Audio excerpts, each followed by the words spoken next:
Muy bien. Entonces, ¿cómo es una organización cerebral óptima para el aprendizaje? A ver, abramos entonces el tema para que hagamos, eh, que expongamos un poquito quien quiera participar, qué siente o cómo siente que es una organización cerebral óptima para el aprendizaje. A ver, ¿quién quiere participar? ¿Quién quiere comentar? A ver,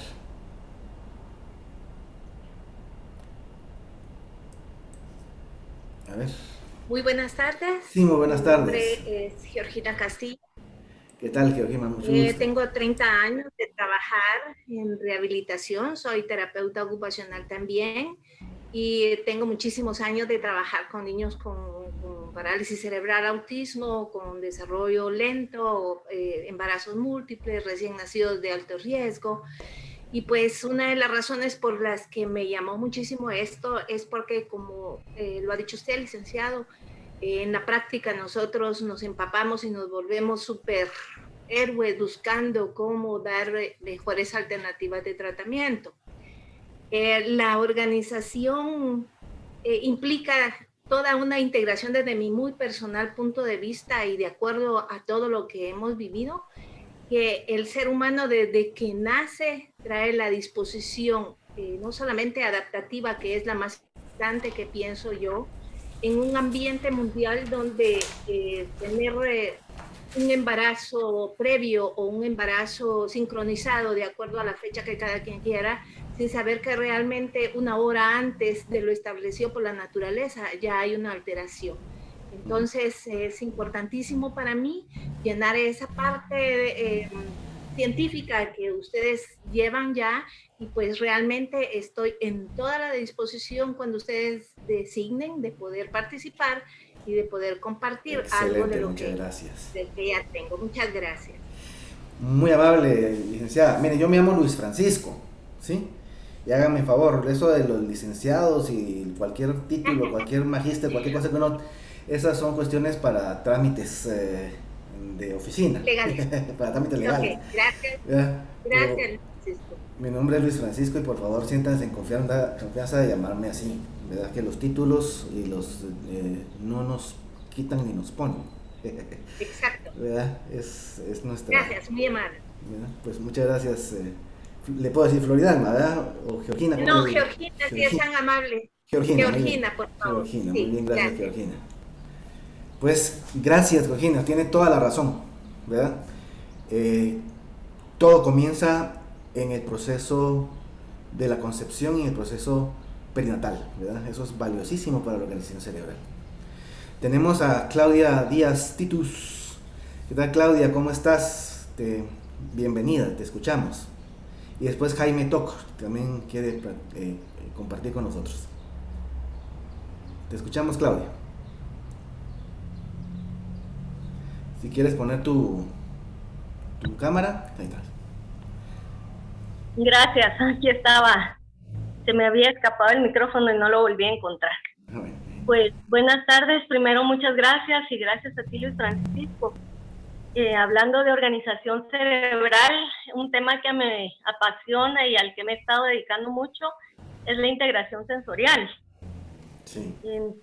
Entonces considero que gran parte de la organización es a nivel sensorial, ¿verdad? Desde el vientre materno y en las primeras experiencias que tiene el niño, pasando por el canal del parto y saliendo a la vida, ¿verdad? Sí. Y pues como sabemos que esto está pues en la base de la pirámide del desarrollo y a partir de ella pues se van dando el resto de destrezas hasta llegar a las de alto nivel. Entonces considero que también es uno de los aspectos importantes en cuestiones de organización cerebral, ¿verdad? Muchas gracias, Claudia. Entonces tenemos un segundo Gracias por aspecto que permitirme es, participar. gracias, Claudia, la integración sensorial, ¿verdad? La importantísimo que es lograr que todo ese proceso sensorial pueda estar disponible para lograr que haya una buena función cognitiva, ¿verdad? Gracias, Claudia. Eh, el licenciado Toj pues, tenía la mano levantada. Gracias Luis, buenas tardes. ¿Qué Buenas tal? ¿Cómo tardes está? para todos. Bienvenido. En mi experiencia, pues soy psicólogo y terapeuta del lenguaje. Mi mayor rama es trabajar con personas sordas y ciegas, ¿verdad? Entonces, creo que una base muy importante para la organización es eso, de que el cerebro tiene que estar dispuesto, presto y con todas las herramientas necesarias, y trabajar con el cerebro es tan importante y es tan maravilloso que ya todos los sabemos que si una parte del cuerpo no está dañada, viene la otra parte a complementarla. De igual manera es el cerebro. Pero más que todo, como su nombre lo dice, es una organización cerebral, o sea que tenemos que buscar aquellas ramas o aquellas vías en las cuales el cerebro tiene que empezar a conectarse si hay alguna deficiencia. Pero también tiene que ver mucho, como decían nuestras compañeras que me antecedieron, ver todo lo que es nutrición de la madre. Tenemos que ver si fue deseado, no fue deseado, o sea, todas estas partes tan importantes que para algunos pasan tan desapercibidos, pero para el cerebro es los cimientos para que se dé esa cadenita que nosotros le llamamos organización. Muchas gracias. Muchas gracias, licenciado Toc, o Jaime, como prefiere que le diga. Eh, Muy Jaime, no cierto. tengas pena. Gracias, Jaime. Pues muy cierto, ¿no? La organización cerebral depende de cómo estén estructuradas las conexiones o las redes que tengamos de trabajo a nivel neurológico, y definitivamente la nutrición va a ser desde antes de nacer y de la madre va a ser una importantísimo en este proceso de lograr esa organización cerebral óptima, y por supuesto también, como dice Jaime, toda esta desarrollo emocional que podemos tener alrededor del niño y de la niña, ¿no? Tanto de la madre, padre, como de la familia, y por supuesto pues como el niño está percibiendo todo ese paquete emocional, también va a ser parte de este proceso de la organización cerebral óptima. Pues muchas gracias por participar, y vamos entonces a continuar acá con la presentación. Y para comenzar quiero acá presentarles al protagonista de nuestra historia, al protagonista de este proceso que vamos a tener de formación a lo largo del año, y es nuestro maravilloso cerebro. Yo quisiera que todos acá, los 150 participantes que hay en este momento, podamos en algún momento tener esa sensación de encampanamiento, de fascinación que se siente al comenzar a estudiar a este órgano maravilloso. Es el órgano más sofisticado, más maravilloso, más complejo de toda la creación en este planeta Tierra. ¿Sí? El cerebro del humano no tiene comparación con el cerebro de ninguno de los otros mamíferos que habiten en este planeta, por su grado de complejidad y por la cantidad de funciones que puede desarrollar. Y este cerebro es maravilloso porque nos permite tener acceso a esta realidad de 3 dimensiones, y probablemente más allá de esta tercera dimensión, a una cuarta dimensión, a una quinta dimensión, ¿verdad? No sé. Pero científicamente podemos afirmar que el cerebro nos permite poder contactar con la realidad de este plano de 3 dimensiones. Y contactamos de 3 formas. ¿Sí? Tenemos todo un paquete de funciones de las cuales no nos damos cuenta que son autónomas, y que el cerebro está controlando, supervisando, gestionando en todo nuestro organismo. O sea, sin que nos demos cuenta, nuestro corazón late, tenemos una presión sanguínea, hacemos la digestión, nuestras pupilas se dilatan o se acomodan a la luz, hay músculos en nuestro cuerpo que responden automáticamente ante los estímulos que se le dan a nivel biológico, físico, químico. Y entonces hay una cantidad de funciones que nos mantienen con vida, y eso lo podemos lograr gracias a que tenemos este maravilloso cerebro funcionando. Luego hay todo un conjunto de funciones de las cuales no nos damos cuenta, que son funciones subconscientes. Hay todo un paquete de situaciones que nosotros hemos vivido a lo largo de nuestra vida, de que nos configuran para ser quienes somos y hacer lo que hacemos, y pensar como pensamos y actuar como actuamos, ¿sí? Es un conjunto de emociones, de creencias, de reglas, de normas, de estructuras internas que hacen como el programa básico de quiénes somos y cómo nos manifestamos en esta realidad. Y pues todas esas funciones también son desempeñadas por nuestro cerebro. Ahí en nuestro cerebro está toda esa riqueza acumulada que nos hacen ser quienes somos. Y pues nuestro cerebro tiene una tercera grupo de funciones, que son las funciones de tipo consciente. O sea, nosotros podemos ver, podemos sentir, podemos escuchar, podemos movernos, podemos hablar, expresarnos, aprender, ¿sí? Valorar el mundo a nuestro alrededor, poder sentir desde la sensación más sublime y más agradable hasta la sensación más burda y más hostil, gracias a que hay todo un sistema perceptivo y un sistema motor que es manejado por la corteza cerebral y que nos permite poder tener contacto con esta realidad. Entonces miren, qué maravilla que hay una parte autónoma, un sistema nervioso simpático y parasimpático, que están rigiendo todas nuestras funciones biológicas, que tenemos todo un cerebro medio que está dando una estructura de desarrollo emocional y de desarrollo de creencias, de valores y de estructura de ser quien somos, y toda una estructura de la corteza cerebral que nos está permitiendo poder comunicarnos y continuar nuestro proceso de crecimiento. Entonces es maravilloso, y es maravilloso porque por su complejidad también. Fíjense que el cerebro humano tiene alrededor de 100.000 millones de neuronas, entre 80.000 y 100.000 millones de neuronas. Digamos, cuando se nace, el cerebro de un recién nacido tiene alrededor de 100.000, y el cerebro de un adulto pues vamos a tener alrededor de 80 y pico mil, 85.000 neuronas, millones de neuronas funcionando, ¿verdad? Entonces es una cantidad tremenda, considerando que cada neurona tiene una capacidad de conectividad tremenda.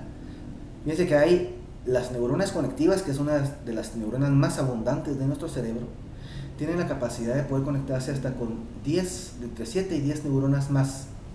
Entonces imagínense ustedes esas 85.000 millones de neuronas por 10 a la 7 o por 10 a la 10, ¿cuántas cantidades de conexiones neurológicas podemos hacer? Es una cantidad impresionante. Y pues el cerebro también tiene un conjunto de células auxiliares que le llamamos la glía, que tienen funciones también que todavía se están estudiando, que son muy complejas, complementarias a las neuronas, muy importantes, e incluso en procesos de memoria y de aprendizaje. Entonces, miren, les presento a nuestro cerebro, y pues espero que podamos todos tener ese entusiasmo, ese encampanamiento, le digo yo, ese enamoramiento por profundizar en todo lo que podamos saber sobre él, y que pues todavía estamos en pañales. Fíjense que hasta finales del siglo XX, en la década del 90, por un acuerdo que se hizo a nivel de las Naciones Unidas, se declaró a esa década, la década del 90, como la década del cerebro. Y entonces, en esa década hubo una fuerte inversión de millones de dólares en investigación sobre el cerebro, y es de donde comienzan a formarse toda esta serie de ciencias auxiliares de la neurología, que le denominamos neurociencias, ¿sí? Y que han dado aportes sobre el conocimiento de la función, de la estructura, de situaciones de organización que tiene el cerebro para trabajar y para dar respuesta a los estímulos del ambiente. Entonces, miren, pero estamos comenzando apenas finales de los 90, porque antes de eso no había suficiente estudio sobre el cerebro, había mucha limitación. Imagínense a principios del siglo XX o antes del siglo XX, para poder saber qué estaba pasando en un cerebro tenía que haber accidentes, por ejemplo, o tenía que esperarse a que la persona se muriera para poder entonces extraerle el cerebro y poder entonces estudiarlo. Y así es como se podía ir avanzando con relación a lo que podíamos saber sobre el cerebro, ¿verdad? Por ejemplo, este doctor Broca es famoso, la forma en que descubrió el área de Broca, de la articulación del lenguaje. Cuando un trabajador del campo se le atravesó una varilla de metal en el lado izquierdo de su área parietal, temporoparietal, ¿verdad? Y entonces le atravesó, y pues no se murió el señor, ¿verdad? Pero perdió el habla. Y entonces cuando ya después se murió y se dieron cuenta de los lugares en donde había atravesado esa varilla, pues ahí fue donde Broca dijo, bueno, esta es área que tiene que ver con la organización de la articulación del lenguaje, y de ahí es que viene el nombre de Broca. Y así pues durante mucho tiempo se fue poco a poco teniendo alguna información sobre el cerebro, pero hasta finales del siglo XX y lo que va de este siglo XXI es que se dio el boom de las neurociencias y de lo que podemos saber sobre el cerebro. Entonces fíjense que todavía les digo, hay mucho por descubrir, todavía estamos en pañales con relación a todo esto. Entonces eso es algo que también termina de enamorar, ¿no? El saber que hay muchísimo más, que todavía hay mucho más que aprender, mucho más que saber, que uno está todavía con todo un campo por delante para poder seguir aprendiendo y seguir creciendo en este propósito de conocer el cerebro y aplicarlo pues a lo que es nuestro interés principal, que es el aprendizaje. Muy bien, como una forma general, pues situarnos de que el cerebro está dividido en regiones. Por un lado, pues primero tenemos dos grandes regiones de cerebro que le llamamos hemisferios, el hemisferio derecho y el hemisferio izquierdo, que tienen funciones complementarias. No las mismas funciones, aunque sí, digamos, complementarias. Por ejemplo, generalmente hay casos en que no, pero en la mayoría de nosotros el hemisferio izquierdo es dominante y hace que podamos tener toda la actividad perceptiva y motora del lado derecho de nuestro cuerpo. El hemisferio derecho, por su parte, pues al contrario, ¿verdad? Maneja las funciones perceptivas y motoras del lado izquierdo de nuestro cuerpo, ¿verdad? O sea, la mano derecha está conectada hacia el lado izquierdo del cerebro y la mano izquierda hacia el lado derecho del cerebro. Y hay algunas funciones que son propias de los hemisferios cerebrales. Por ejemplo, el hemisferio izquierdo es un hemisferio que está más dado hacia el lenguaje, hacia la comprensión, hacia procesos lectores, hacia la lógica numérica, matemática, al campo de la organización de la estructura rítmica, etc., ¿no? El lado izquierdo es más de tipo abstracto, más dado hacia el pensamiento hipotético, hacia lo que podría ser, hacia el pensamiento interno y a las vivencias internas, ¿no? Entonces, ambas se complementan, ¿verdad? Y la acción de los dos hemisferios intercomunicados a través del cuerpo calloso, ¿sí? permite que podamos tener un pleno uso de nuestras facultades dentro de este proceso de organización cerebral, para que podamos aprender bien y comprender bien, captar bien, estructurar bien nuestro pensamiento, etcétera, ¿no? Entonces, un dato que puedo compartirles ya desde ahora, pues es que, y eso vamos a verlo más a profundidad en uno de los talleres que vamos a tener más adelante, es la importancia de la intercomunicación entre los dos hemisferios cerebrales. Es bien importante que se dé esto, porque eso va a facilitar muchísimo el proceso de aprendizaje. Luego, cada hemisferio cerebral pues tiene una división. Adentro, en la parte de dentro, pues está el cerebro medio, que hay toda una estructura que no la tenemos acá vista en esta diapositiva, ¿no? Que establece el área del sistema límbico, el circuito de Papez, etcétera, que son áreas que van a tener mucho que ver con el control de las emociones, con la emotividad y con toma de decisiones a nivel emocional y muchas cosas de ese tipo, comandados por amígdala y por prefrontal. Luego hay en el cerebro pues regiones que nos hemos puesto de acuerdo, ¿verdad?, para poder identificar sus funciones. Por un lado acá hay una fisura, que es la fisura central, ¿verdad?, y todo lo que está por delante de la fisura central, ¿verdad?, es el frontal, el lóbulo frontal. Luego de la fisura central y esta parte de acá que está hacia atrás es el lóbulo parietal. Esta región que tenemos acá, que está distribuida por esta fisura, es el lóbulo occipital. Acá esta es una fisura también que se llama de Silvio, y hacia abajo, en esta parte de aquí, toda esta región de acá, ¿verdad?, es el lóbulo temporal, ¿verdad? Entonces se dividen así más que todo para que podamos estudiarlos con más facilidad. Y pues esta parte que está acá es el cerebelo, y acá esta región que está aquí, ¿verdad?, y que también se entra y conecta con el cerebro medio, es el tallo cerebral.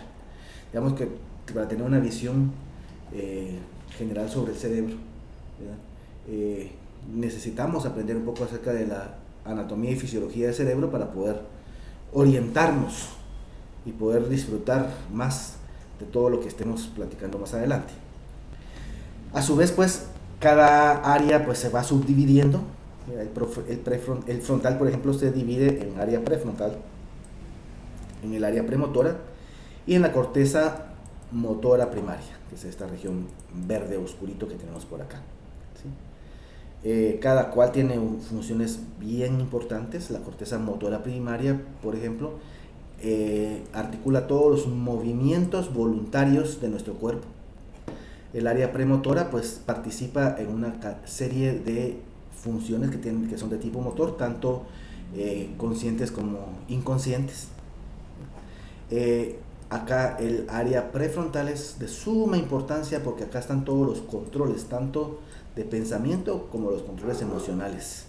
Desde aquí es que se rige la administración de cómo pensamos, ¿ya?, y de donde están las funciones ejecutivas prefrontales, que vamos a también ver más adelante.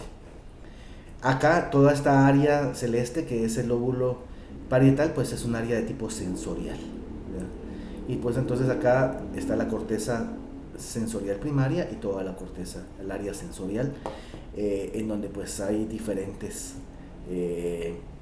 sensaciones que podemos tener de temperatura, de presión, sabor, etc. Luego hacia atrás, que es un área bastante grande, es el occipital, que tiene que ver con toda el área visual, es la corteza visual. Todas las funciones de visión, todas las funciones de visualización, todas las habilidades visuales están vinculadas a esta parte, y que tienen conexión, por supuesto, con toda la demás estructura del cerebro. Y pues la corteza, el lóbulo temporal, que sus funciones de comunicación, de lenguaje, de audición, de interpretación, de lectura, etcétera, ¿no? Hay diferentes áreas acá que no vamos a especificar, porque no es el tema, digamos, entrar directamente al estudio de estas áreas. Pero sabe que por acá hay un área que es de la articulación del lenguaje, que es el área de Broca. Por acá está el área cognitivo-lingüística, que es el área de Wernicke, ¿verdad? Donde le damos sentido a las palabras, ¿verdad? Acá está el área auditiva, y esta área auditiva pues es oír, y luego el área que tiene que ver con la interpretación de lo que escuchamos. Toda esta área tiene que ver con organización del lenguaje. Y por acá, por ejemplo, tenemos una área que le llamamos la caja de letras, que es el área de codificación y decodificación del lenguaje, etcétera, ¿no?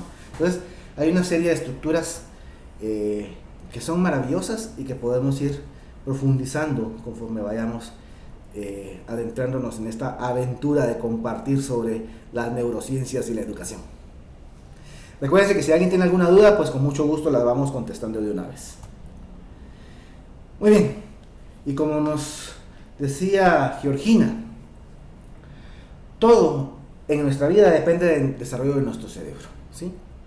Y la organización de nuestro cerebro comienza desde el momento de la concepción, ¿sí? ¿Cuándo comienza a organizarse el cerebro de un niño?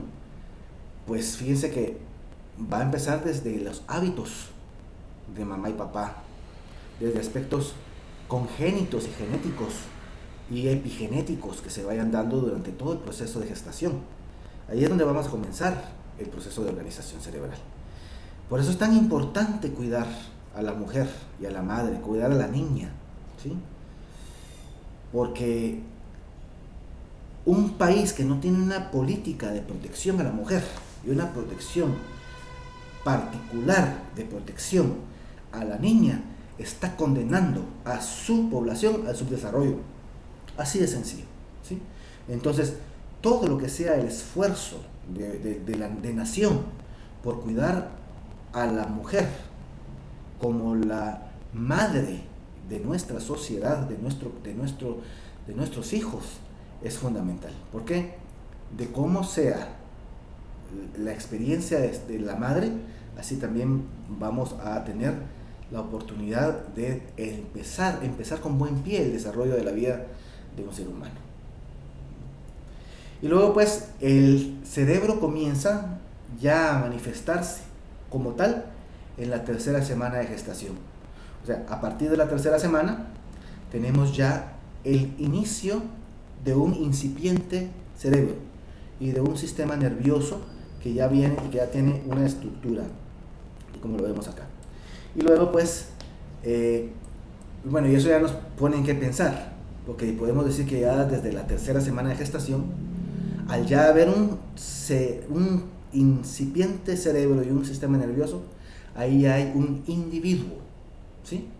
O sea, ya no es un conjunto de células pertenecientes al padre y a la madre, porque ya al haber un sistema nervioso propio, ya hay un ser, hay un individuo ahí, ¿sí? Y eso lo dejo como una reflexión. ¿De dónde podemos considerar que comienza ya a haber una vida independiente? Pues desde el momento en que empieza a haber la organización de un cerebro que ya está empezando a tener funciones independientes con relación a mantener su propia vida, ¿sí? Lo pongo como un punto de reflexión. ¿Dónde comienza la independencia y el ser como tal? En el momento, a mi criterio, como dentro de lo que a mí me toca, que es la parte de neurociencias, pues en el momento en que ya existe un sistema nervioso, ¿sí? Antes de eso, pues podríamos decir que todavía no hay independencia entre la organización, digamos, del producto que está dentro de la madre y la madre misma, pero ya en el momento que hay un sistema nervioso ya hay independencia. Luego pues entonces el cerebro va madurando, ¿sí? Y va pasando por etapas, ¿sí? En donde ya empieza a tener cierta estructura de formación, en donde ya se empieza a vislumbrar cuál va a ser el frontal, en donde está ya el parietal, la región de tallo cerebral, etc. Ya a los 3 meses de gestación pues ya tenemos un cerebro con ya más o menos las características que va a tener. Ya acá ya pues ya está formados la forma del cerebro, aunque todavía no tiene todas las circunvalaciones. Y a partir ya del 6º mes de embarazo tenemos ya un cerebro biológicamente formado, ya con sus circunvalaciones, etc. Y del 6º mes al 9º mes de embarazo, el cerebro comienza un proceso de ser esponjita de todo lo que esté pasando dentro del vientre de la madre. Y hay fenómenos muy importantes que se van a dar en esos 3 meses en cuanto a la maduración del cerebro. Porque ya tiene la forma, ya tiene la estructura, ya podría ser independiente completamente si fuera necesario que este feto pudiera ser ya extraído del cuerpo de la madre por medio de una cesárea, pues ya puede tener la oportunidad de sobrevivir, ¿sí? Porque ya su cerebro ya está estructurado tal como va a ser su cerebro. Sin embargo, del 6º al 9º mes de embarazo hay una serie de fenómenos de organización cerebral que están adaptando el cerebro a la realidad para que en el momento en que el bebé nazca ya tenga toda una organización sensorial y motora y de percepción de la gravedad y de la orientación espacial mínima que le permita poder estar fuera del vientre de la madre y poder sobrevivir, ¿sí? Entonces es bien importante esos últimos 3 meses, bueno, todo el embarazo, pero esos últimos 3 meses para lograr que haya éxito en la organización cerebral son bien importantes. Y hay algunas cuestiones y actividades que la mamá embarazada puede realizar como preparatorio para que el cerebro pueda ir madurando y desarrollando. Hay algunos métodos que se pueden implementar para desarrollar sistema vestibular, para desarrollar áreas de lenguaje, áreas sensoriales, etc. Aunque el niño todavía no ha salido a la luz, todavía no ha nacido. Muy bien. Continuemos. Luego, pues importantísimo, ¿no? O sea, entonces la formación del cerebro, los cuidados de la madre y tener mucho cuidado en todo ese proceso de vida perinatal, ¿sí? Porque todos los eventos, todo lo que esté alrededor de del nacimiento, o sea, de todo el periodo que está antes, durante y después del nacimiento, son importantísimos para que el niño tenga el aprestamiento necesario para luego tener éxito a nivel de la vida en general y en lo que nos concierne pues a nivel de su aprendizaje. Muy bien, entonces como nos mencionaba Jaime, ¿verdad? Otro aspecto importante a tomar en cuenta en aspecto de la organización cerebral pues es la nutrición. Definitivamente que un cerebro que no ha tenido la suficiente oportunidad de nutrición no va a tener el mismo funcionamiento y el mismo desarrollo que el cerebro de una persona que puede tener la oportunidad de nutrirse adecuadamente. Y que la nutrición, por supuesto, comienza también desde la gestación. Una madre desnutrida va a generar que haya un proceso de desnutrición en la formación del cuerpo de su bebé. Y eso es gravísimo, sobre todo a nivel cerebral. ¿Por qué? Porque imagínense que tenemos imagínense que tenemos un plano maravilloso para una edificación preciosa, ¿sí? Que está hecha por el mejor arquitecto y que va a tener las mayores funcionalidades que uno se pueda imaginar. Es un edificio de última generación, pero resulta de que cuando estamos construyendo el edificio, en lugar de comprar los materiales de la mejor calidad que van a hacer que ese edificio pueda tener durabilidad y que la funcionalidad sea verdaderamente completa, imagínense que en lugar de eso pues compramos hierro de mala calidad, compramos ladrillos, blocks que están hechos mal, que no tienen las condiciones, que no llenan los requisitos, que compramos pisos o techos o lo que sea, que las cañerías, etcétera, no las ponemos con la calidad que debería de tener, ¿verdad? Imagínense, aunque el edificio en apariencia se mire precioso, ¿sí? Ese edificio no va a tener la misma calidad ni la misma funcionalidad que aquel otro edificio que fue construido por el mismo arquitecto, pero que se le dieron todas las condiciones de los mejores materiales para que pudiera funcionar. Y eso a nivel del sistema nervioso es bien trascendente. ¿Por qué? Porque fíjense que, digamos que el niño nace desnutrido, pero entonces le damos una nutrición suficiente y lo levantamos, ¿sí? Se le dan los nutrientes de proteínas, vitaminas, minerales, carbohidratos, etcétera, y el niño logra mejorar su densidad ósea, logra mejorar su musculatura, tiene mucha más rigidez a nivel de cuello, de tronco, etcétera, puede moverse mejor, etcétera. Mejora sustancialmente. Pero ¿qué pasa por qué pasa eso? Porque las células de nuestro cuerpo se regeneran. Entonces aquellas células que estaban mal formadas o que estaban debilitadas, desnutridas, pueden ser sustituidas y pueden ser nutridas. Y pues entonces el cuerpo va a poder crecer con células que se van desarrollando, que van generándose nuevas con mejor calidad de nutrición.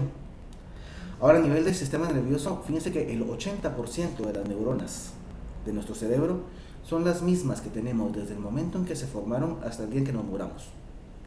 Sí hay, por supuesto, neurogénesis, sí hay nacimiento de neuronas nuevas, sobre todo a nivel de hipocampo, algunas de donde se dan toda la parte de memoria a corto plazo, etcétera, ¿verdad? En algunas regiones a nivel interno de las capas medias del cerebro, pues hay neurogénesis.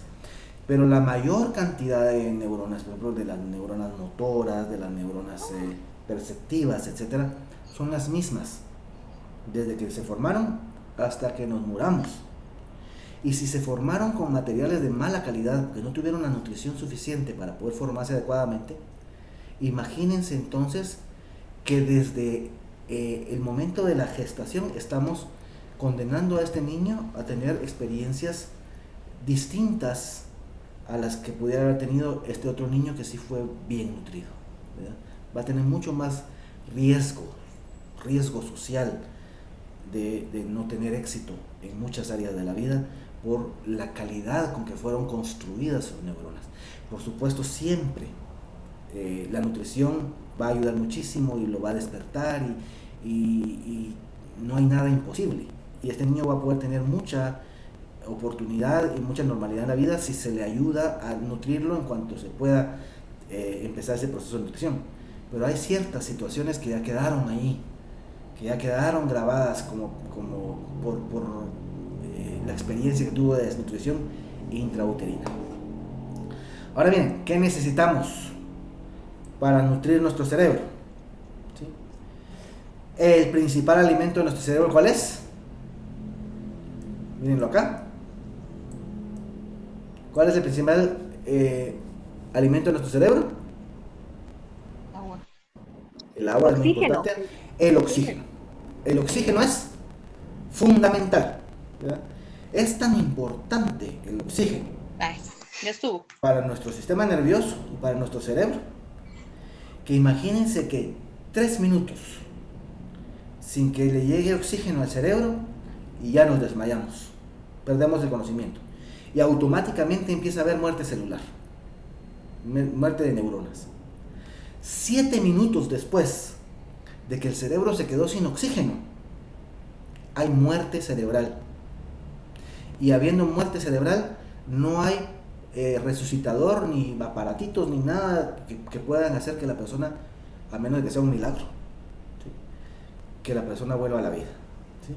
Entonces es tan importante el oxígeno para nuestro cuerpo y principalmente para el sistema nervioso y para nuestro cerebro, que tenemos la obligación de darle la oxigenación suficiente al cerebro. ¿Y cómo le damos oxigenación al cerebro? ¿Cuál es el mecanismo natural para poder oxigenarnos? Respirar, ¿verdad? la exhalar, actividad respiración. Nuestra respiración, ¿verdad? La respiración es vital y funcional, importantísima. Y fíjense ustedes, qué curioso, pero a menos de que ya en la universidad o que yo estuve en un grupo de teatro y cosas así, pero aparte de esas experiencias, en la formación puramente escolar, yo no me recuerdo de que haya habido ninguna maestra o ningún maestro que nos haya enseñado a respirar profundo, a que tengamos mayor capacidad de que nuestros alveolos pulmonares reciban la mayor cantidad de oxígeno para que haya mayor nutrición de oxígeno a nuestro cerebro.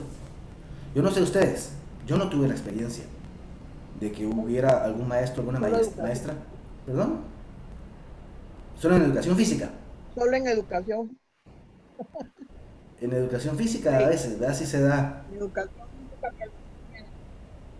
No le escucho muy bien, pero por ahí capté que Sandra dice sí, en que educación física, ¿verdad? antes nos ponían, al menos a nosotros, a mí sí, pero ahora ya no. ¿Verdad? Como parte de oxigenación, ¿verdad? Y más pues para que haya mayor rendimiento muscular, etcétera, ¿no? Pero sí, ahí tiene razón en la educación física, ¿verdad? Pero no lo hemos aprendido, o sea, y fíjense que un problema que tenemos serio, porque sí hay estudios al respecto, es que la mayoría de los seres humanos respiramos muy superficialmente, respiramos solo a nivel pulmonar, pero la respiración completa es una respiración que es abdominal, diafragmática, pulmonar y clavicular. Y no sabemos entrarle el aire suficiente a nuestros pulmones, ni sabemos que existe un reflejo que podemos activar a nivel de los alveolos de nuestros pulmones para poder captar mayor cantidad de oxígeno, ¿sí? Entonces son cosas que podemos ir aprendiendo y que las vamos a aprender durante este proceso de trabajo. Y algunas compañeras que estuvieron el año pasado, pues ya todo esto ya les suena bastante, ¿verdad? Quienes están comenzando ahora, pues probablemente todavía no, pero vamos a hacer ejercicios en algún momento durante el transcurso de esta formación que nos ayuden a tener prácticas de ejercicios de respiración que nos ayuden a mejorar la oxigenación y que en una bocanada de aire, o sea, generalmente entre un 75 y un 80% de lo que respiramos, los pulmones alcanzan a sacarle el oxígeno y pues se quedó un 20% de oxígeno que vuelve otra vez al aire, ¿sí?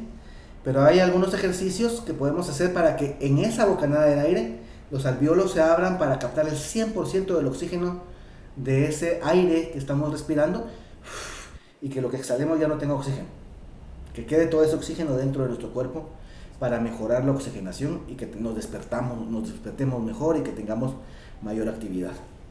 Entonces, la oxigenación es fundamental y eso vamos a verlo con mucho más detenimiento más adelante. Luego el agua.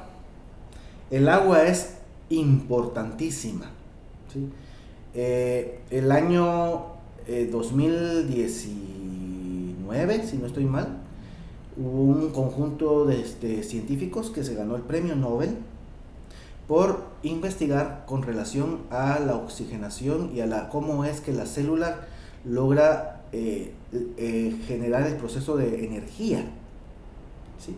Y una de las cosas que ellos hacían ver en este estudio es la importancia del agua en este proceso de mejoría de la energización del organismo y de la nutrición del cerebro.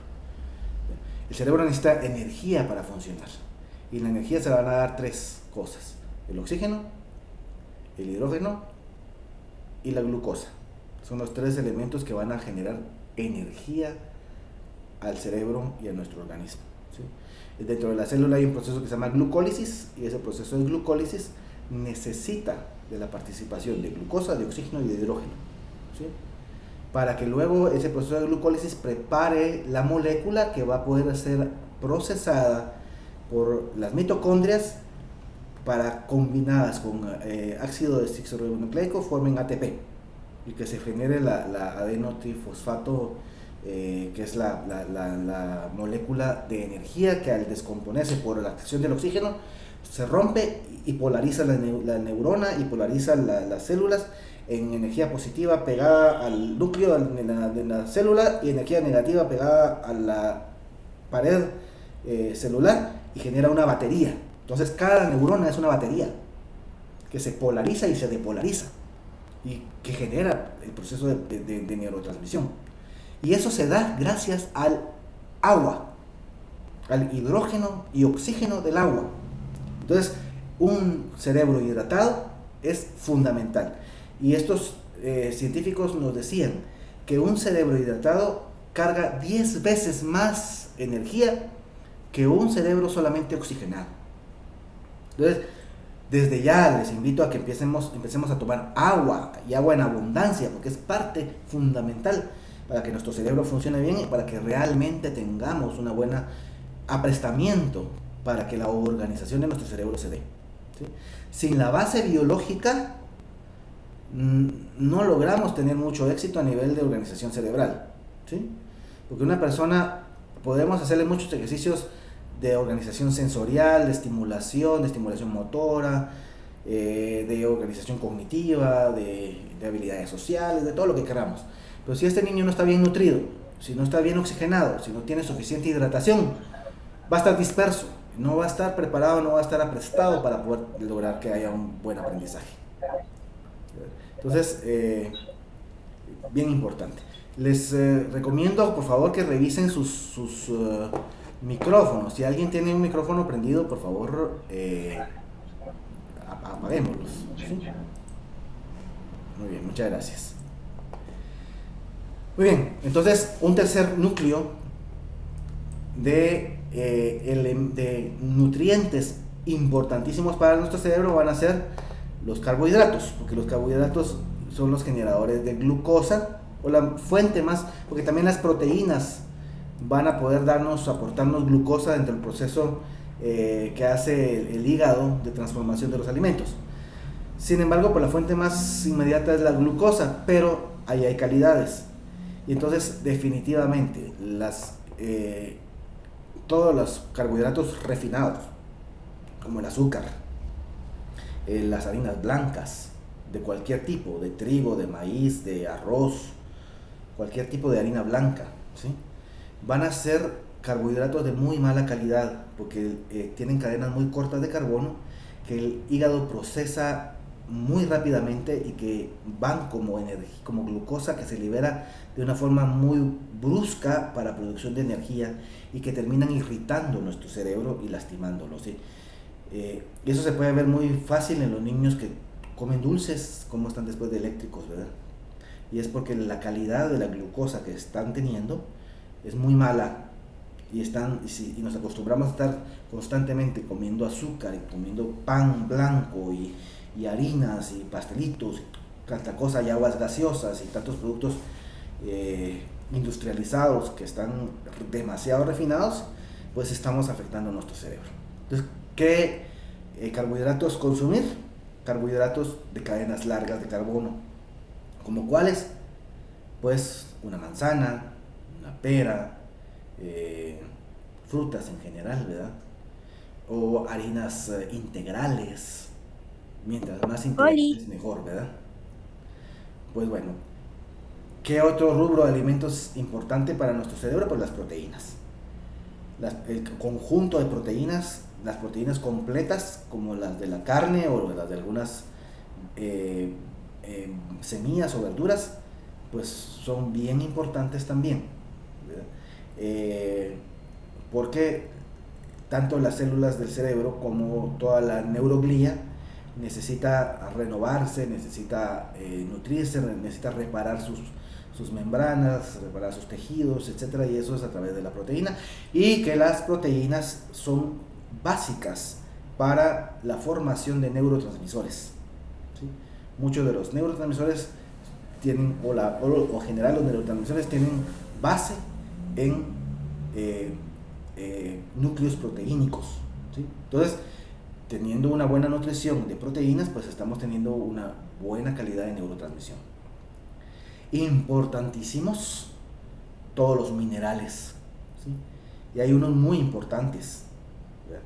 Sodio y potasio, fundamentales, muy fundamentales. Ahí está la bomba de sodio, la bomba de potasio, que son las que activan todo el sistema motor del organismo. Sin suficiente sodio y suficiente potasio, y sobre todo potasio, porque sodio tenemos cantidad. Casi todo lo que nos comemos tiene sodio porque todo le echamos salita. Pero el potasio a veces se disminuye y cuando no hay suficiente potasio, la respuesta para la inhibición del sistema nervioso motor, de los músculos, por ejemplo, y todo el esqueleto, de la organización motora, no tiene la misma facilidad que la estimulación que da el sodio. Entonces tenemos personas sobreestimuladas y que no logran tener estado de volver otra vez a la relajación, y eso genera estrés, que hay exceso de cortisol y un montón de situaciones. Entonces potasio es fundamental, y nutrir con potasio. ¿Dónde está el potasio? En todo lo verde. Todo lo verde tiene potasio. Entonces consumamos mucha verdura verde, ¿sí? El magnesio, ¿sí? El magnesio es fundamental para que haya GABA, y el GABA es el neurotransmisor que limpia, que es como la escoba que va a limpiar todo el cerebro para que pueda haber nuevos procesos de neurotransmisión, ¿sí? Entonces el magnesio va a ser fundamental, y de ahí pues el calcio, ¿verdad? La sustancia blanca tiene una gran cantidad de calcio. El hierro, sin hierro no hay transmisión de oxígeno, ¿sí? El zinc, ¿no? Y pues cromo, selenio, fósforo. El fósforo también es fundamental. Hay una serie de elementos que los dan sobre todo los vegetales, y el agua pura y la sal de mar, por ejemplo, porque la sal de mar no solamente tiene sodio. La sal esta común, la de la mesa, la sal blanca, esa solo tiene sodio y es cloruro de sodio. Pero la sal de mar, por ejemplo, una sal negra que venden por ahí, esa tiene todos los elementos que necesita el cerebro para poder tener un buen proceso de neurotransmisión.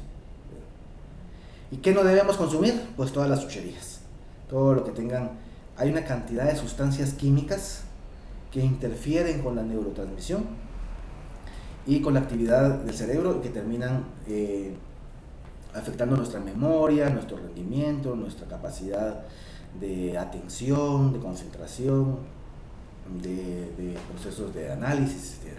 Entonces evitemos las chucherías, cero aguas gaseosas, cero refrescos, no consumamos productos, pastelitos, ni panes, hay un montón de productos enlatados y productos que vienen con, si ustedes miran lo que dice ahí de sustancias químicas y luego las buscan para ver qué efectos puedan tener en el organismo, se van a dar cuenta de la gran cantidad de cosas que nos están vendiendo que no nos están haciendo beneficio.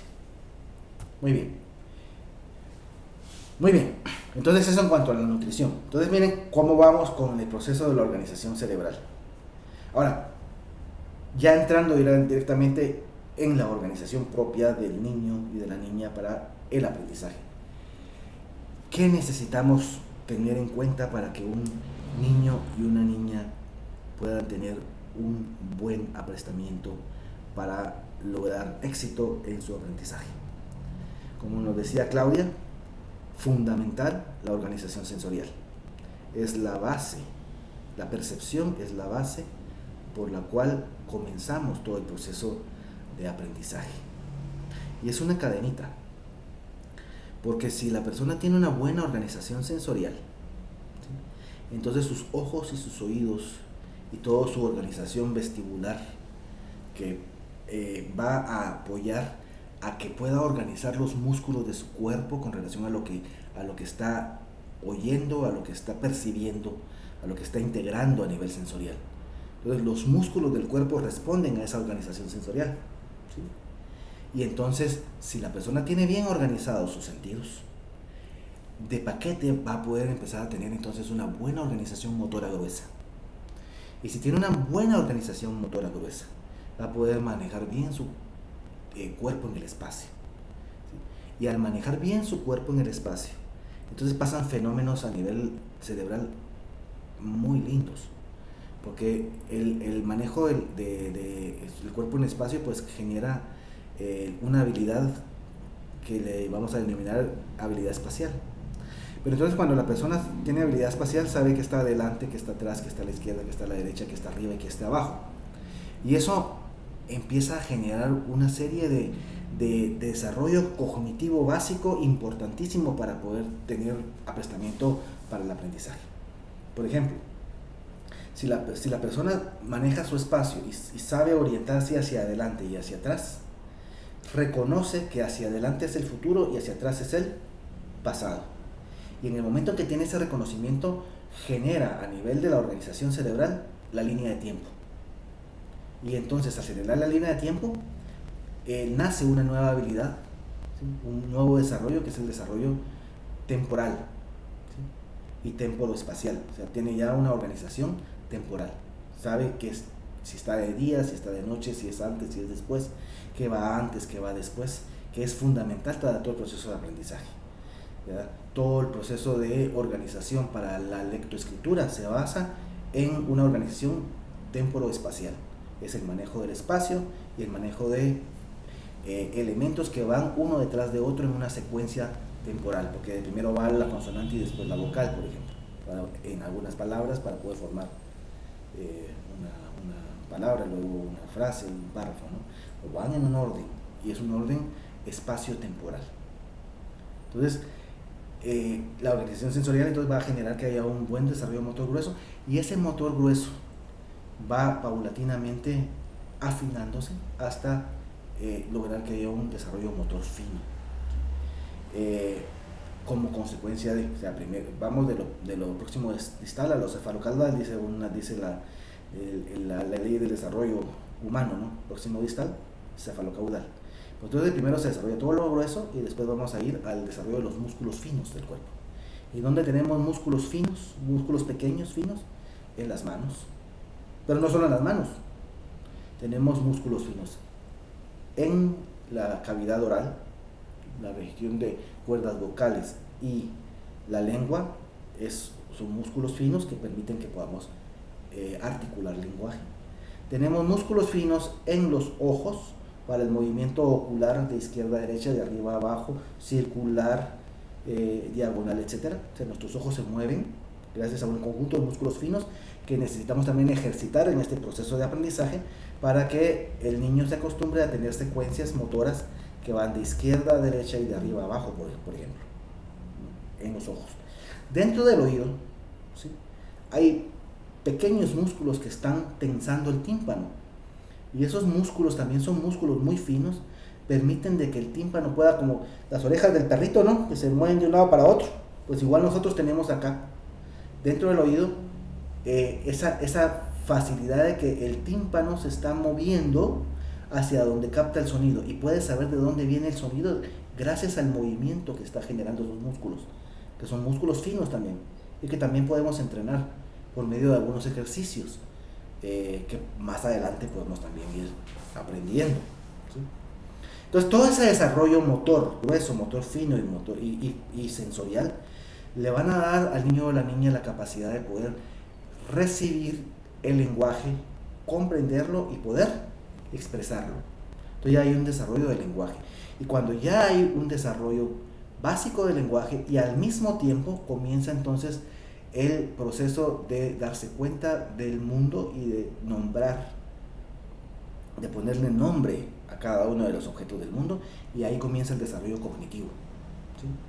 Entonces, mientras más vocabulario este niño o esta niña pueda ir teniendo, su organización para aprender va a ser muy superior, ¿sí? A mayor vocabulario, mayores conceptos para poder edificar conocimiento. A menor vocabulario, menor capacidad para poder procesar la información, y entonces eso viene de deterioro de su lenguaje y en doble vía, ¿no? O sea, si la organización sensorial, motora gruesa, motora fina y el lenguaje no están bien maduros y desarrollados, la cognición se va a ver afectada, ¿verdad? Y si no hay suficiente estimulación cognitiva, pues también el lenguaje y todo lo demás pues también tiende a tener en algún momento déficit. Y otro aspecto pues es el aspecto de la socialización, que también es muy importante, y vamos a tener también un taller solo para hablar acerca de las habilidades sociales y el desarrollo social del niño y de la niña, porque es fundamental como parte de su proceso para adaptar. Desde habilidades tan sencillas como levantar la mano en una aula, por ejemplo, o decir gracias, por favor, disculpe, deme permiso, etcétera, hasta las habilidades complejas de socialización en cuanto a la empatía que puede haber para con otro ser humano, ¿no? Y el compartir valores y compartir criterios en la vida, todo eso es importante en el proceso de organización del niño para el aprendizaje. ¿Y cuándo se da todo este proceso? Pues se da a lo largo de la vida, pero fundamentalmente desde el momento del nacimiento y durante toda la época de desarrollo preescolar, de sensorial y de operaciones de preoperacional. Es el momento en donde toda esta organización madura. Y entonces tenemos de que el niño va a tener ya generalmente una madurez suficiente para poder entrar en un proceso formal de aprendizaje después de los 6 años y medio. Antes de los 6 años y medio está todavía en todo este proceso de maduración de sus áreas neurológicas para el aprendizaje. Entonces, enseñarle a leer y escribir a un niño antes de los 6 años y medio no es conveniente, porque todavía hay situaciones en donde no tiene la madurez suficiente en una de estas áreas. Y entonces vamos a tener niños que van a tener después alguna dificultad en su proceso de aprendizaje por haber forzado algunos procesos de maduración. Vamos a ver si hay alguna, no he visto chat, quiero ver si hay alguna pregunta o algo aquí en el chat antes de que continuemos con la presentación. Vamos a ver qué dice por acá. Dice educación física, ¿verdad? Eugenia ha leído que una buena nutrición, ¿verdad? Muy bien, gracias. Mayra Limos, estos elementos deberían estar en protocolos para el retorno a clases, definitivamente sí es importantísimo, y también debemos de considerarlos ahora en esta época también de distanciamiento para que los papás puedan apoyar alguna situación. Dice Eugenia, me quedé a medios ejercicios, sano esparcimiento, buen sueño, mucha agua pura, meditación, son aspectos importantes para tratar el deterioro senil. Eso es bien importante, miren, y otro aspecto que no tengo aquí en la presentación, pero es importante, que lo está mencionando Auri ahorita, es el descanso, el sueño, ¿sí? El cerebro aprende durante el sueño, eso también ya está comprobado. Hay hace poco, este año 2020, hubo una investigación muy interesante acerca del sueño. O sea, se ha sabido que el sueño es importante para el aprendizaje, ¿verdad? Sin embargo, hay ahora un estudio, no me recuerdo, vamos a buscar más adelante y te los comparto. Un estudio que hace ver cómo durante el sueño hay áreas que se están prendiendo, que son las mismas áreas que se prenden durante el proceso de aprender. Y entonces el estudio concluye de que hay un reacomodamiento y una asimilación del aprendizaje durante el sueño. Y eso valida algunos procedimientos de los mensajes subliminales que se dan a los niños durante el sueño, esas afirmaciones que se dan cuando está dormido, para cuando uno quiere algún tipo de cambio conductual o algún tipo de cambio de algunas cuestiones. Es bien interesante, y este estudio lo valida esa técnica, digamos, del procesamiento que se está dando durante el movimiento rápido ocular del sueño en el sueño profundo. Entonces, dormir bien es importante, ¿verdad? La meditación también, como dice Auri, es bien importante. Y pues también vamos a tener algunas prácticas más adelante. Yo quiero invitar a alguna compañera también que es experta en mindfulness, y que podemos invitarla también más adelante. Yo creo que vamos a tener que tener un programa permanente de formación de día martes, e ir abriendo oportunidades en otros días de la semana durante el año, para que profesionales como Georgina, que se está ofreciendo muy amablemente, ¿verdad? Como Daniela Flores, que les mencionaba hace un rato, como el doctor Orellana, etcétera, que nos puedan acompañar y que podamos complementar todo este proceso que estamos teniendo, ¿verdad? Hay mucho que poder aprender.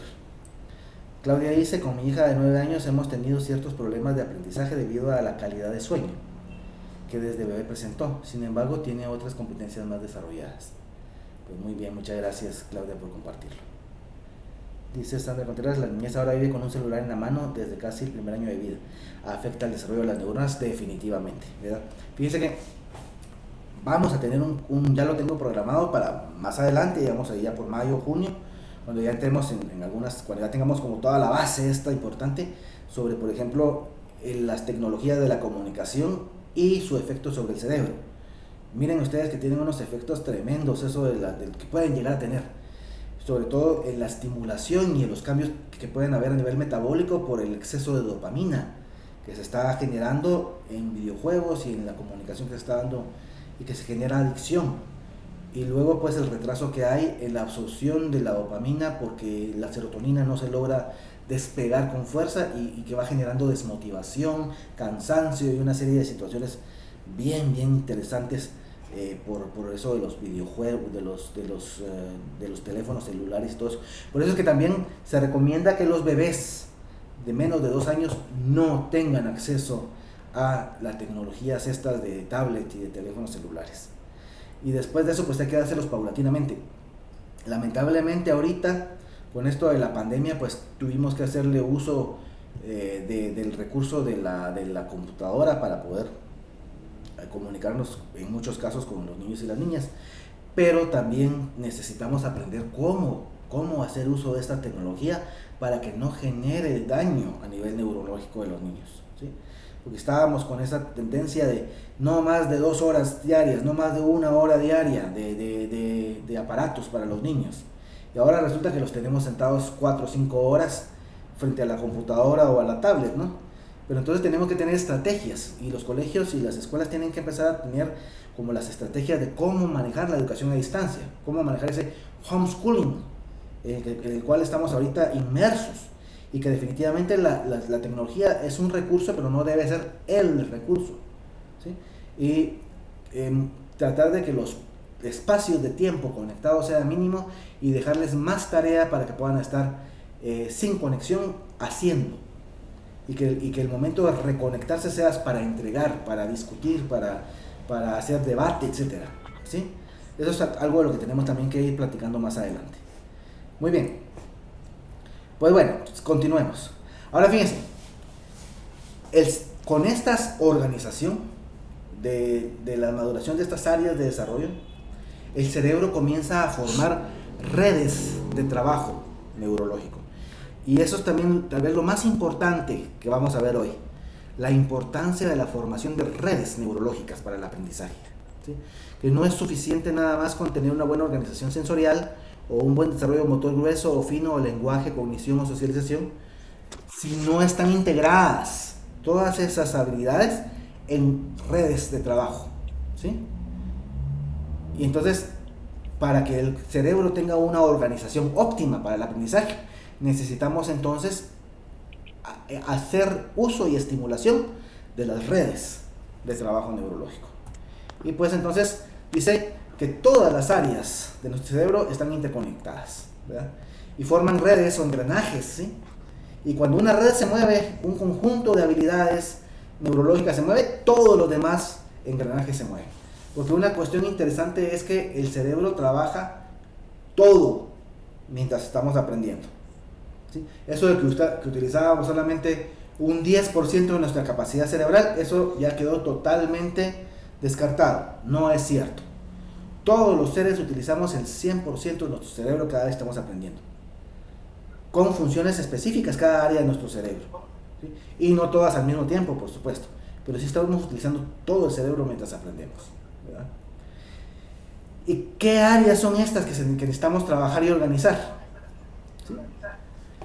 A ver, vamos, por favor, alguien tiene por ahí su micrófono prendido, vamos a silenciar. Ok, gracias. Pues tenemos 5 áreas que son bien importantes de tomar en cuenta en la organización cerebral y que son fundamentales para que el niño o la niña pueda verdaderamente aprender sin dificultades, ¿sí? Y estas áreas son, por un lado, el área o el engranaje o la red de percepción y balance vestibular, ¿sí? Y vamos a hablar brevemente de ellas hoy, y en el próximo taller vamos a entrar directamente y todo el taller va a girar en torno a esta red, a la red de percepción y balance vestibular, porque es fundamental para el aprendizaje, ¿sí? Ya van a ver ustedes la magnitud de la importancia que tiene conocer y estimular esta esta área. Luego tenemos el área de las habilidades de visión y visualización, ¿sí? O esa red de habilidades de visión y visualización. La red de integración visual, auditivo, verbal. ¿Sí? La red de habilidades auditivas, que yo la pondría antes. O sea, de primero la red de habilidades auditivas y luego pues la integración visual auditiva verbal. Y la red de secuencias motoras de manos, boca y ojo. ¿Ya? Cuando están todas estas redes funcionando de forma óptima, si se logra optimizarlas, entonces vamos a tener verdaderamente a una persona con la capacidad completamente instalada para el aprendizaje. Y van en un orden, porque vamos de primero desarrollando todo ese paquete perceptivo de la organización sensorial, ¿sí? Tomando en cuenta que la organización sensorial va a depender del balance y va a depender de la organización neurovestibular. Es fundamental, ¿sí? No se puede organizar, al menos en mi experiencia personal, la organización sensorial de un niño o una niña sin antes trabajar la organización neurovestibular. Es bien importante. Y esa organización vestibular, neurovestibular, va a ser la base en la cual la percepción se organiza y luego entonces permite la organización psicomotora del niño.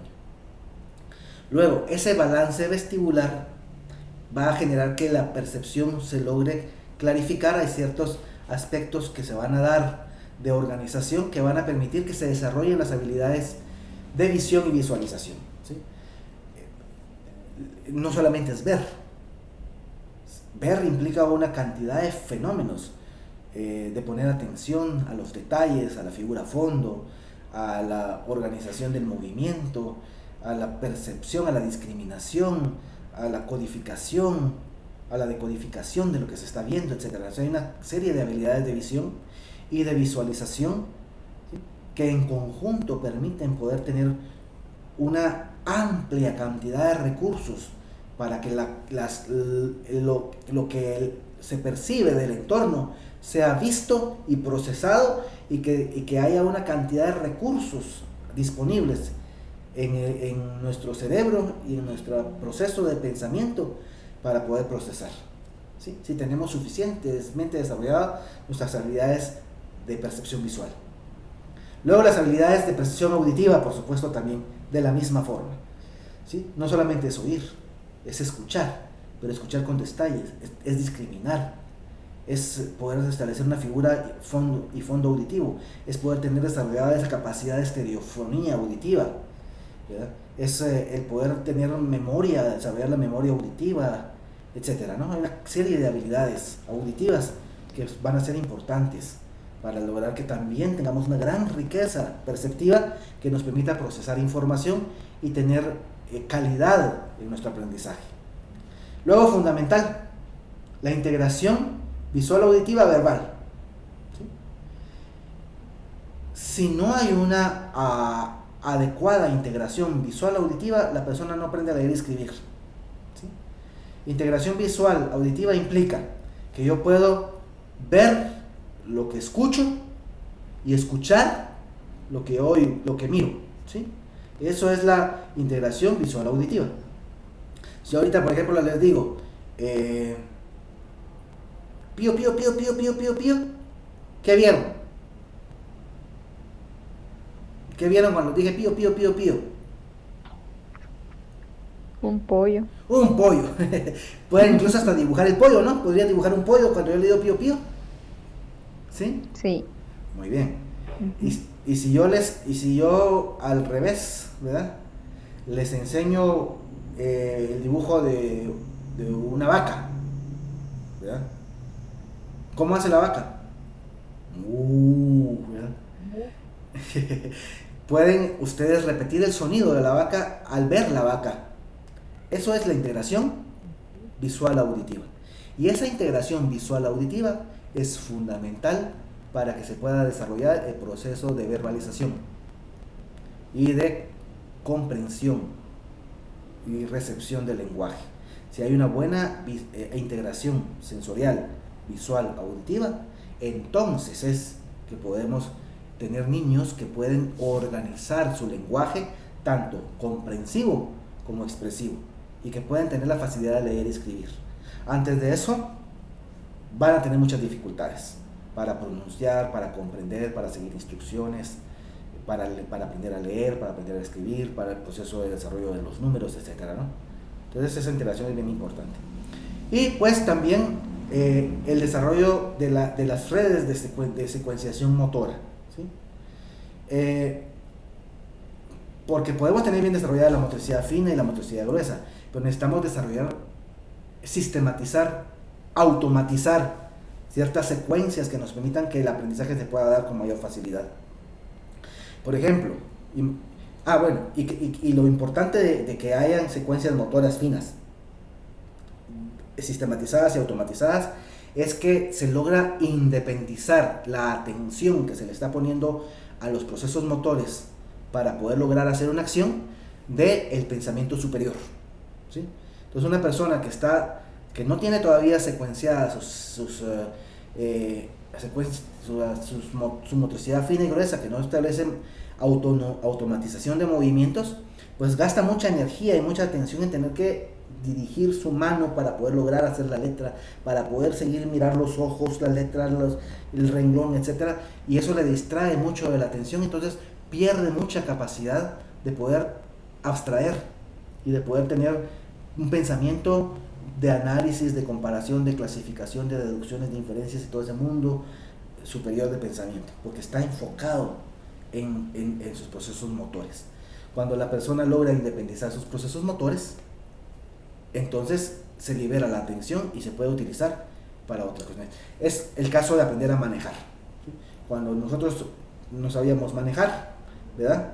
Imagínense la atención que teníamos, porque teníamos que tener toda la atención puesta en nuestro cuerpo y los ojos, los oídos y las manos, las piernas, en el timón, en el retrovisor, en los retrovisores externos, en el windshield, en el vidrio trasero, en la palanca de velocidades, en el clutch, en el freno, en el acelerador. Imagínense qué complejo era, porque todavía no teníamos secuencias motores sistematizadas y automatizadas. Y cuando estábamos aprendiendo, me recuerdo el primer día que salí después de una clase de manejo, estaba que me temblaban las piernas, como que hubiera estado un día entero a saber dónde, ¿verdad? Trabajando a saber qué, así de agotado, después de una hora de estar en el tráfico, ¿no? ¿Por qué? Porque no tenía las secuencias motoras. Entonces, imagínense, Dios guarde que alguien quisiera aprender el radio o que me hablara. No me hables, ¿verdad? ¿Por qué? Porque toda la atención estaba concentrada. Cuando ya liberamos la atención de toda la secuencia motora, entonces cambiamos velocidades hasta sin darnos cuenta. Dominamos los ojos, los oídos, las manos y el cuerpo, los pies, etcétera, para poder ver hacia adelante, ver hacia atrás de los retrovisores. Entonces ya podemos poner música, ya podemos pensar en lo que vamos a ir a hacer mientras vamos manejando, ya podemos conversar con la persona que tenemos a la par, porque nuestra cognición se liberó de la atención que le estaba poniendo al proceso motor. Y de eso se trata entonces también la secuenciación motora fina. Entonces, cuando logramos que este proceso de organización de redes neurológicas para el aprendizaje perceptivo vestibular, de habilidades de visión y visualización, habilidades auditivas, habilidades de integración visual auditiva verbal y de secuenciación motora, cuando logramos que estos engranajes empiecen a trabajar de una forma organizada y sistematizada, tenemos ya a un niño, a una niña con suficiente preparación y aprestamiento para poder aprender. Y entonces líbrenos de todo mal, porque ahí tenemos a un niño que puede aprender lo que se le dé la gana, ¿verdad? Pero entonces nuestro trabajo dentro de este nuevo esquema de neuroaprendizaje y de la neuroescuela es ya desligarnos de el aprendizaje repetitivo, de la estimulación solo de la memoria, que la memoria es importante estimularla, pero no quedarnos en eso, sino ampliar nuestro trabajo docente, nuestro trabajo como personas ligadas a los procesos de aprendizaje de los niños y las niñas, a madurar y a organizar todas estas áreas de desarrollo, porque le vamos a hacer el mayor beneficio para la vida.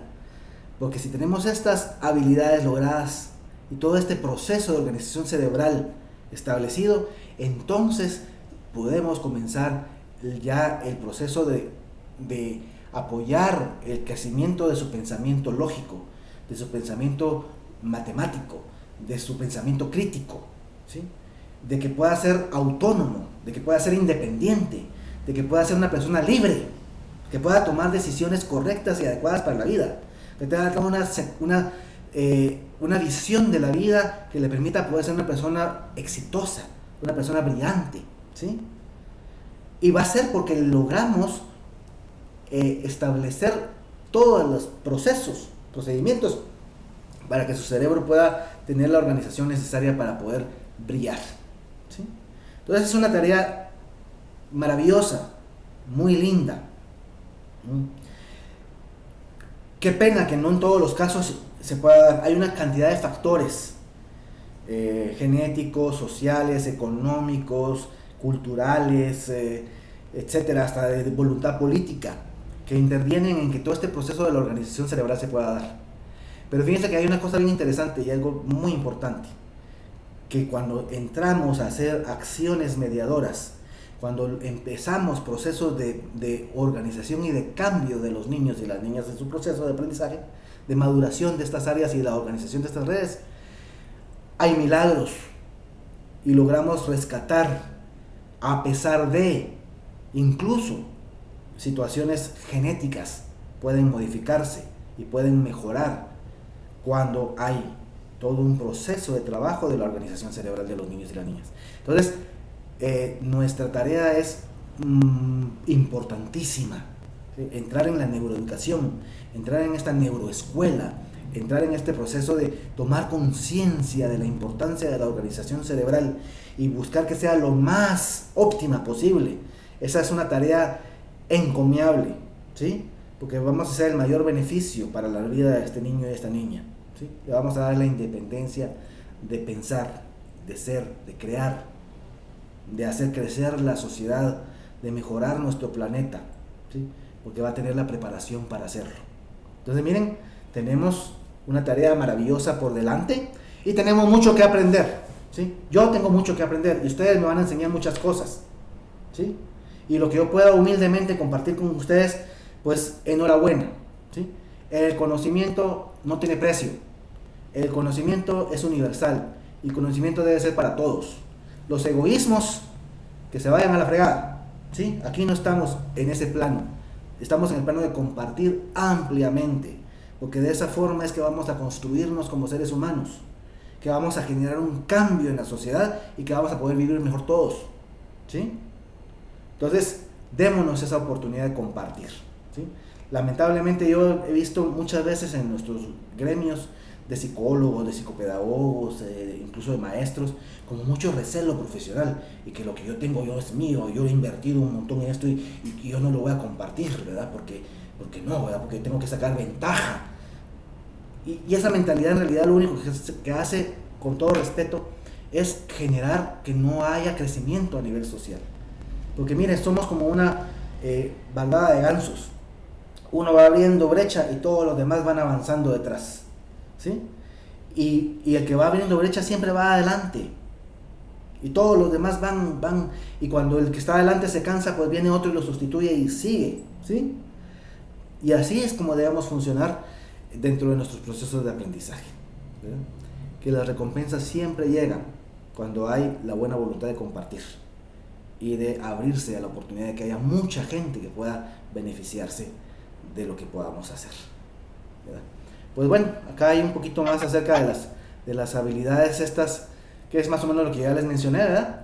El área perceptivo vestibular, que es la habilidad de poder hacer en general. Las habilidades de visuales, pues que dan la oportunidad de organizar la visión y la visualización. La integración visual auditiva verbal, que va a generar la localización, ver lo que se oye y oír lo que se ve. Y la integración visual auditiva y visual verbal, que van a permitir que uno pueda decir lo que ve y decir lo que oye. Luego tenemos las habilidades auditivas, que van a generar la posibilidad de poder hacer entonación y trabajar todo el mundo de los fonemas, y las secuencias motoras finas, que nos permiten hablar, cantar, gesticular, escribir, etc. Muy bien, 2 reflexiones para que demos ya por concluida nuestra reunión de hoy. Dice Baird, nos dice que la conducta motora y perceptual está organizada por ritmos neuronales que se extienden en periodos de décimas de segundo y que el encarrilamiento de estos ritmos es esencial para una ejecución efectiva. O sea, importante para que pueda haber todo este proceso de la organización de redes es darnos cuenta de que las neuronas tienen un proceso y un mecanismo de trabajo. Las neuronas constantemente están disparando y no disparando, disparando y no disparando, disparando y no disparando, polarizándose y depolarizándose, polarizándose y depolarizándose. Y esa depolarización genera que haya neurotransmisión y estímulos que otra neurona está tomando para complementar el proceso de trabajo. Pero eso se da en un proceso rítmico, ¿sí? Hay un ritmo detrás, ¿sí?, de todo este proceso neurológico. Entonces, el encarrilamiento rítmico va a ser fundamental para que esta organización perceptivo vestibular y todos estos engranajes puedan moverse adecuadamente. Y eso también vamos a tener más adelante algún taller. Quiero hacer algunos talleres prácticos en donde podamos tener ejercicios sobre cada una de estas, de cómo estimular y cómo mejorar la organización del cerebro. Y pues las neuronas sin sincronía que generan necesidad de mayor trabajo de la corteza cerebral. O sea, cuando no hay un ritmo establecido, ¿sí?, cuando no trabajan en redes que se van distribuyendo y que van trabajando. Yo le digo que son como arbolitos de Navidad. Hay dos tipos de arbolitos de Navidad. Unos arbolitos de Navidad que prenden una luz por aquí, otra por allá, una por aquí, otra por allá, una luz por aquí, y que están todos desorganizados. Muy lindos los arbolitos, pero las luces prenden a lo loco, ¿no? Y hay otros arbolitos como el del árbol gallo, ¿va?, que todas las luces prenden al mismo tiempo y se apagan al mismo tiempo, que estas prenden y estas se apagan, que estas otras prenden juntas y estas se apagan juntas, y que están organizados, ¿sí? Entonces, igual pasa con las neuronas.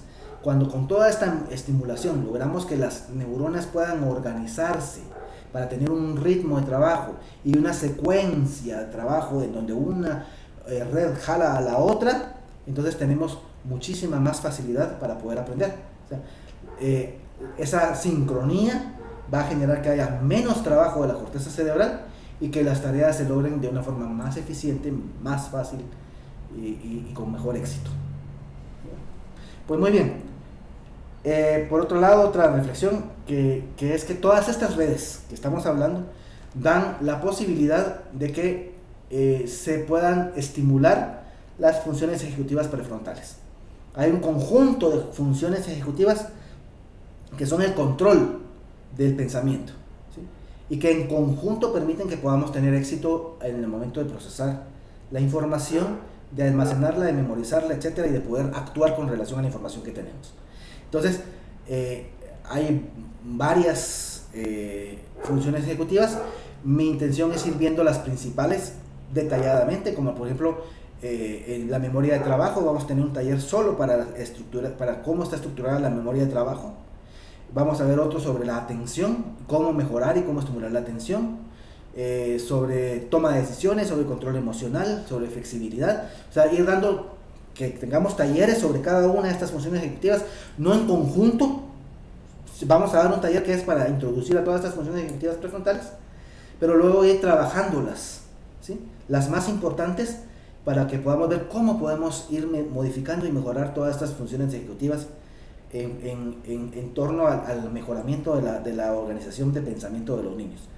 Pero básico para que estas funciones ejecutivas se puedan desarrollar es toda esta base que ya miramos anteriormente, la base de la organización de las redes neurológicas, porque son importantes ya tener desarrollado todo ese sistema sensorial, perceptivo, motor, de redes de visualización, de visión, auditivas, todo eso que trabajamos, toda esa secuenciación motora, para que sea más fácil que el niño pueda organizar y controlar sus procesos de pensamiento y desarrollar sus funciones ejecutivas prefrontales.